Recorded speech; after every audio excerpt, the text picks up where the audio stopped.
سپہر کے 3 بجے ہیں۔ السلام علیکم، یہ ریڈیو پاکستان ہے۔ سونیا عدنان سے خبریں سنیے۔ پہلے اہم خبروں کا خلاصہ۔ صدر کل سے دوحہ میں شروع ہونے والی سماجی ترقی کے بارے میں دوسری عالمی سربراہی کانفرنس میں پاکستان کی نمائندگی کریں گے۔ نائب وزیر اعظم غزہ کی تازہ ترین صورتحال پر غور کے لیے ایک اجلاس میں شرکت کی غرض سے استنبول پہنچے ہیں۔ وزیر منصوبہ بندی نے کہا ہے کہ پاکستان بحری شعبے میں تیزی سے ترقی کر رہا ہے۔ وزیر صحت نے کہا ہے کہ مختلف بیماریوں سے بچاؤ کی ویکسینز مقامی طور پر تیار کرنے کی کوششیں کی جا رہی ہیں۔ دنیا بھر اور کنٹرول لائن کے دونوں اطراف مقیم کشمیری جمعرات کو یوم شہدائے جموں منائیں گے۔ پاکستان اور جنوبی افریقہ کے درمیان 3 میچز کی سیریز کا پہلا ایک روزہ بین الاقوامی کرکٹ میچ کل فیصل آباد میں کھیلا جائے گا۔ اب خبریں تفصیل کے ساتھ۔ صدر آصف علی زرداری اقوام متحدہ کی جنرل اسمبلی کے زیر اہتمام کل سے دوحہ میں منعقد ہونے والی سماجی ترقی کے بارے میں 3 روزہ دوسری عالمی سربراہی کانفرنس میں شرکت کریں گے۔ اس کانفرنس میں عالمی رہنما اور پالیسی ساز سماجی ترقی کو آگے بڑھانے اور بہتر روزگار کے مواقع کو فروغ دینے کے ساتھ ساتھ جامع حفاظتی اقدامات کو مضبوط کرنے کے طریقوں پر تبادلہ خیال کریں گے۔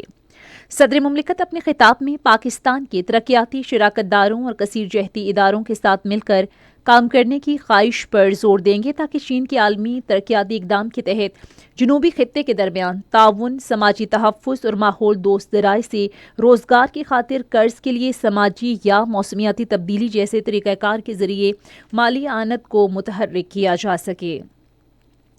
آصف علی زرداری بے نظیر انکم سپورٹ پروگرام کے ساتھ مل کر ترقی اور سماجی تحفظ کے لیے پاکستان کے عزم پر زور دیں گے جو غربت کو کم کرنے اور کمزور طبقات میں استحکام پیدا کرنے کی کوششوں کا محور ہے۔ نائب وزیر اعظم اور وزیر خارجہ محمد اسحاق ڈار غزہ کی تازہ ترین صورتحال پر غور کے لیے اجلاس میں شرکت کی غرض سے استنبول پہنچے ہیں۔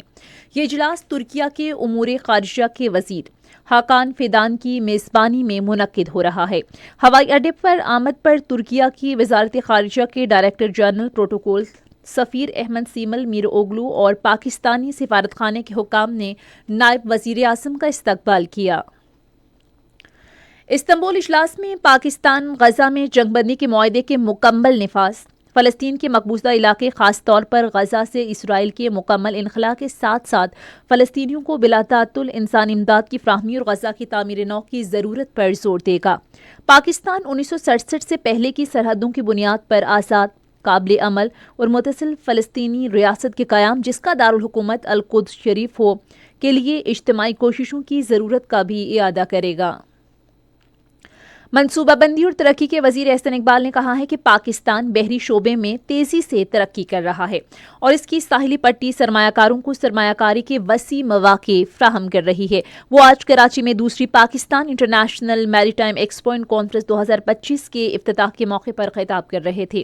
وزیر منصوبہ بندی نے کہا ہے کہ پاکستان کا منفرد جغرافیائی محل وقوع اسے مشرق اور مغرب کے درمیان ایک قدرتی پل بناتا ہے جو تجارت، جدت اور اقتصادی ترقی کے لیے ایک راہداری کی حیثیت کا حامل ہے۔ احسن اقبال نے اس امر کو اجاگر کیا ہے کہ حکومت بحری معیشت، قابل تجدید توانائی اور ماہی پروری، معدنی وسائل اور انفارمیشن ٹیکنالوجی کے شعبوں کی صلاحیتوں کو مکمل طور پر بروئے کار لانے پر توجہ دے رہے ہیں۔ انہوں نے کہا کہ ملکی بندرگاہوں کو عالمی معیار کے مطابق اپ گریڈ کرنے کے لیے اہم اقدامات کیے جا رہے ہیں۔ وزیر منصوبہ بندی نے کہا ہے کہ اڑان پاکستان منصوبے کے تحت حکومت کا مقصد قومی معیشت کو 2035 تک 10 کھرب ڈالر تک وسعت دینا ہے۔ احسن اقبال نے کہا کہ میری ٹائم ایکسپو بحری جہاز سازی، logistics, marine biotechnology, aquaculture اور ساحلی سیاحت میں شراکت داری قائم کرنے کے لیے ایک مؤثر پلیٹ فارم ہے جس سے بحری صنعت میں پائیدار ترقی کی راہ ہموار ہوگی۔ ادھر کمانڈر کراچی وائس ایڈمرل محمد فیصل عباسی نے کراچی میں میڈیا کو بریفنگ دیتے ہوئے نمائش اور کانفرنس کے پاکستان کی بحری معیشت کی ترقی میں کردار کو اجاگر کیا ہے۔ انہوں نے بتایا کہ نمائش میں 44 ممالک کے 178 نمائش کنندگان شرکت کر رہے ہیں جن میں 28 بین الاقوامی، 150 مقامی نمائش کنندگان سمیت 133 مندوبین شامل ہیں۔ انہوں نے کہا کہ تقریب میں بزنس ٹو بزنس اور بزنس ٹو گورنمنٹ ملاقاتیں، مفاہمت کی یادداشتوں پر دستخط اور پائیدار ترقی کے امکانات تلاش کرنے کے لیے بحری معیشت پر بین الاقوامی بحری کانفرنس منعقد کی جا رہی ہے۔ یہ خبریں آپ ریڈیو پاکستان سے سن رہے ہیں۔ وزیر صحت مصطفیٰ کمال نے کہا ہے کہ مختلف بیماریوں سے بچاؤ کی ویکسینز مقامی طور پر تیار کرنے کی کوششیں کی جا رہی ہیں۔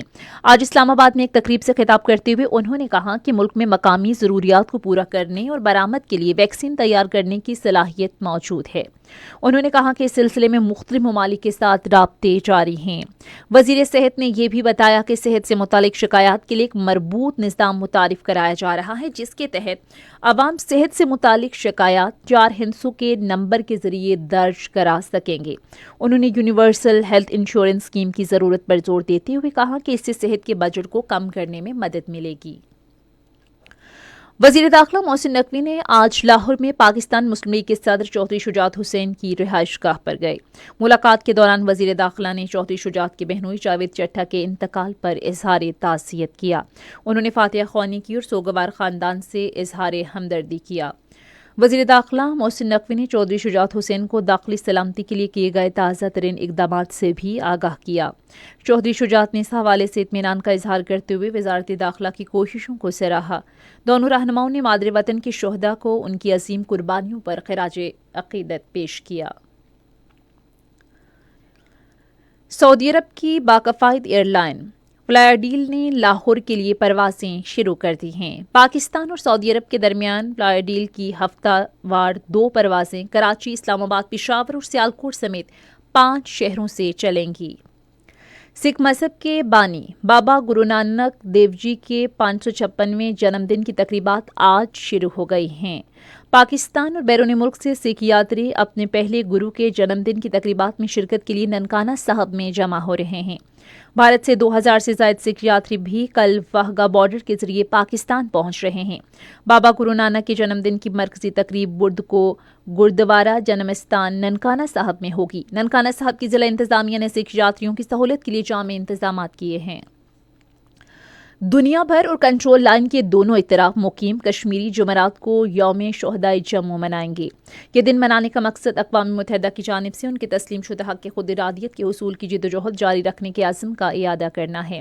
یہ دن کشمیر کی تاریخ کا ایک تاریک ترین باب ہے، جب ڈوگرا حکمران مہاراجہ ہری سنگھ کی فوج سمیت بھارتی فوج اور RSS کے مسلح انتہا پسندوں نے نومبر 1947 کے پہلے ہفتے کے دوران پاکستان ہجرت کرتے ہوئے جموں کے علاقوں کے مختلف حصوں میں لاکھوں مسلمانوں کو شہید کر دیا تھا۔ آج افغانستان کے شہر مزار شریف میں 6.3 شدت کے زلزلے سے کم از کم 20 افراد جاں بحق اور 260 زخمی ہو گئے۔ افغان عبوری وزارت دفاع نے ایک بیان میں کہا کہ زلزلے سے بلخ اور سمنگان صوبے سب سے زیادہ متاثر ہوئے ہیں، جہاں بڑی تعداد میں لوگ جاں بحق ہوئے ہیں۔ معروف گلوکارہ ریشما کی 12ویں برسی آج منائی جا رہی ہے۔ ریشما 1947 میں راجستھان میں پیدا ہوئیں۔